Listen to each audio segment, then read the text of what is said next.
small cozy hotel room late at night. The city lights are blurry glow outside the window. YN sitting on the edge of the bed, her phone in her hand.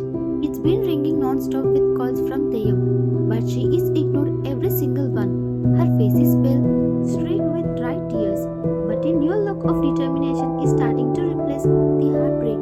She closes her eyes, replaying the last moments in the penthouse. His accusations, his blind trust in Hannah, his dismissive glare. YN, muttering to herself, her voice shaky but firm. No more. I'm not going back to that. I'm not a third wheel in my own marriage. I deserve better. I deserve a husband who trusts me. She deletes Theo's contact from her phone. A pang of pain hits her, but she pushes it down. She needs to be strong for herself. She stands up, walks to the mirror, and looks at her reflection. She sees a woman who has been hurt, but not broken. YN, looking at her reflection, a fierce resolve in her eyes. I am YN. I'm not just a wife. I'm strong. I am independent. And I will not let anyone, not even my husband, make me feel small again. She straightens her shoulders, a newfound strength settling in her posture. She is not just running away. She is starting over. The divorce papers are just the beginning. The penthouse living room, a few hours later. The space is still and silent. Them sitting in the floor, surrounded by his shattered trust and regret. He is been staring at the CCTV footage on a loop. The images of Hannah's cruel deception and his own foolishness burning into his mind. He feels a deep, soul-crushing shame. The words YN said about being an afterthought and an invisible wife echo in his ears. And he finally understands the pain behind them. He stands up, his entire body trembling with a mixture of fury and self-loathing. Theo, to himself, his voice a low, guttural growl. How could I have been so blind, so unbelievably stupid? She was right. YN was right about everything. She was trying to tell me, and I just pushed her away. I chose a lie over the woman I love.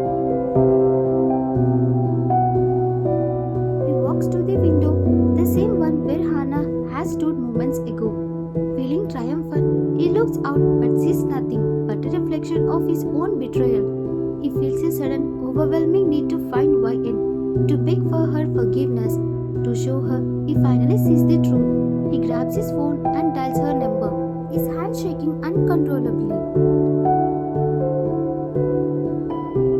Theo, voice desperate, tears streaming down his face. YN, please pick up.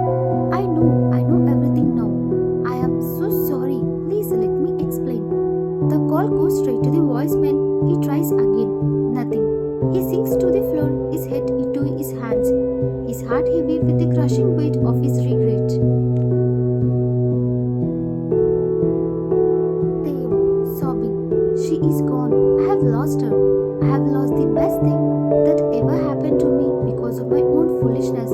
I trusted a monster and I destroyed my own family. He looks at the CCTV footage, his mind a whirlwind of what if. He wishes he could go back to that moment in the living room, to that first time Hannah asked for the room, and just say no. But he can't. He is left with nothing but regret, a painful understanding of the woman he so carelessly lost. A few hours later, the air is thick with unspoken accusations. Hannah is humming softly, a self-satisfied smile gracing her lips as she straightens a throw pillow on the sofa. The sound of the Taeyong room door opening makes her jump. Taeyong stands there, his face a mask of hurry, his eyes blazing with a cold anger that chills Anna to her core. His phone is clutched tightly in his hand, the CCTV footage playing on loop. Hannah, a smile flatters, a nerve tremor in her voice. Taeyong, what's wrong? You look like you have seen a ghost. Did you talk to YN? Taeyong doesn't answer immediately. He takes slow, deliberate steps into the room, his gaze never leaving Hannah. He stops a few feet away from her shocked face as she bandages her arm.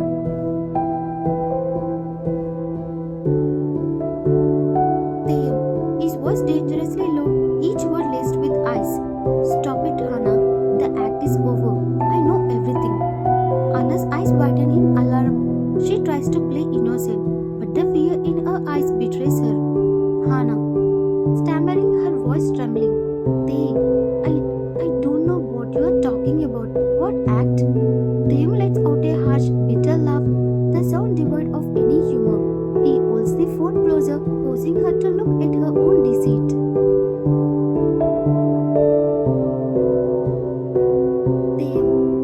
Hannah, this is what I'm talking about.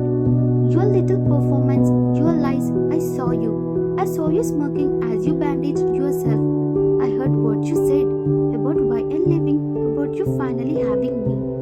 He replays a clip of Hannah by the window, her silent declaration of victory. Hannah's face pales, all pretense of innocence vanishing.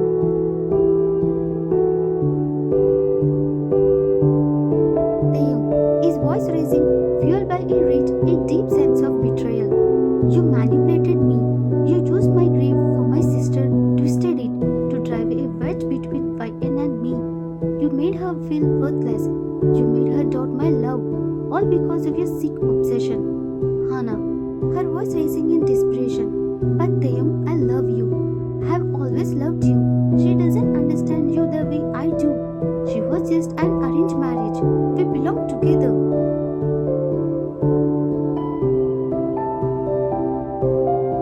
Taking a step back, recoiling as if she had struck him. Love? This isn't love, Hannah. This is poison. This is a twisted fantasy you have built in your head. You hurt Viken. You made her leave. And for that, I will never forgive you. His voice softens, filled with a raw pain that cuts deeper than his anger. Theo, you need to apologize to her, Anna. You need to tell Viken the truth for everything you have done.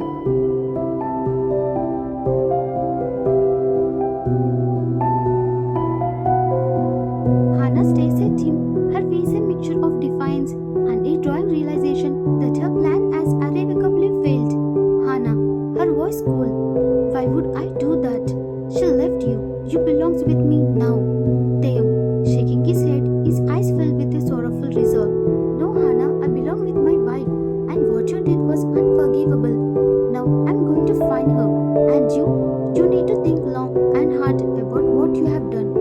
He turns sharply and walks towards the door, leaving a stunned and furious Hannah standing alone in the living room.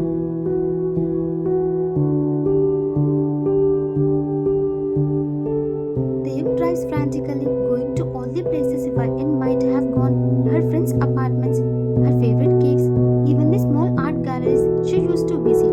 He calls everyone they both know, his voice filled with desperation. Theo, on the phone, his voice strained. Have you seen Viken? She left. It's important that I find her. Please, if you hear anything.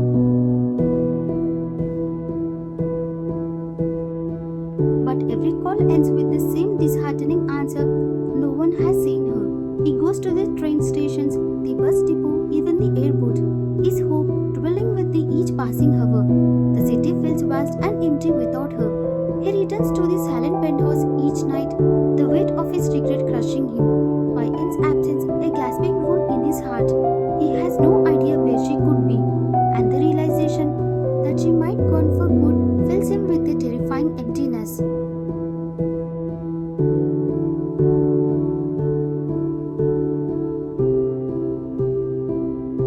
Viken sitting at a small table, a cup of coffee steaming beside her.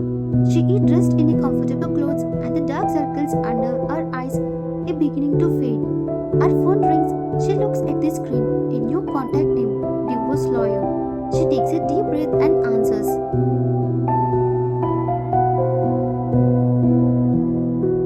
Viken, voice steady and calm. Hello, yes, this is Viken. What's the update? She silences, nodding slowly. The call lasts a few minutes. When she answers, a small genuine smile touches her lips. It's the first real smile she has had in a long time. She feels a sense of control, a sense of her own power returning.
of a single lamp. Wai standing by the fireplace, her hands clasped tightly. Taeyong is a few feet away watching her. The confrontation with Hana is over. The apologies have been made, but the air between them is still thick with unresolved pain. Taeyong, his voice is low, filled with a deep sorrow. YN, I know this doesn't change anything, but I needed you to know the truth. I needed you to hear her say it. To know that I finally see what you saw all along. YN turns to face him, her eyes soft but distant. She sees the genuine regret in his eyes, the deep love he still holds for her. A wave of conflicting emotions washes over her. The pain of what happened, the comfort of his apology, and the memory of their love. YN, I believe you, Taeyong. I believe that you are sorry, and I believe that you love me. But that doesn't erase the past 2 years. It doesn't erase the feeling of being invisible in my own life, of being a second choice. Taeyong, taking a step closer, his voice cracking. Please, YN, don't go. Give me another chance. I will do anything. I will leave my job. We can move to Florence together. I will make it right. I will spend the rest of my life making you feel loved and cherished. YN closes her eyes, a tear escaping and tracing a path down her cheek. She loves him. She still loves him deeply, but she also loves herself. She loves the feeling of independence, the dream of becoming an artist, a dream she had suppressed for so long. She looks at Taeyong and for a moment she sees their life together, happy and healed. But then she sees the woman she was just a few weeks ago, small, quiet, and constantly fighting for her place. The memory steals her resolve. YN, I can't, Taeyong. I can't stay. My life can't be about fixing what we broke. It has to be about building something new. For me, I have a chance now to be my own person, to follow my own dreams, and I can't give that up. Taeyong's face falls, his last shred of hope crumbling. He nods slowly, a single tear falling from his eyes. He understands. He sees the strength in her eyes, the determination he had unknowingly smothered.